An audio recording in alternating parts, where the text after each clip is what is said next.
Finally বেরিয়ে পড়েছি, স্টেশনে চলে এসেছি আমরা মিটআপে যাওয়ার জন্য। 27 তারিখ আগামী রবিবার, মানে পরশু মিটআপ আছে।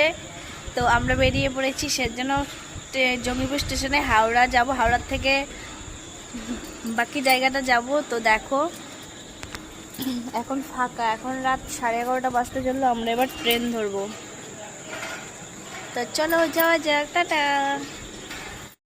গাইস। তো আমরা ফাইনালি স্টেশনে চলে এসেছি। তো আমরা ইউটিউব আর ফেসবুক ইনস্টাগ্রাম থেকে একটা বিগ ধামাকা মিট আপ হতে চলেছে। আমরা যাচ্ছি বনগা। তো আমরা এখন জঙ্গিপুর থেকে খড়গপুরে যাব, মানে হাওড়া স্টেশনে নেমে আবার খড়গপুরে যাব। ওখান থেকে বেন্দা জীবনসাথী রিসোর্টে একটা বিগ ধামাকা মিট আপ আছে। তোমরা কারা কারা আসতে চাও চলো, আমি কমেন্টে দিয়ে দিচ্ছি আর ছবি পাঠিয়ে দিচ্ছি এই জায়গাটায় ঠিকানা। তোমরা কারা কারা আসতে চাও চলে আসো আমাদের সঙ্গে দেখা করতে। আর আমরা তোমাদের সঙ্গে দেখা করবো, খুব মজা আনন্দ করবো। তো চলো, টাটা।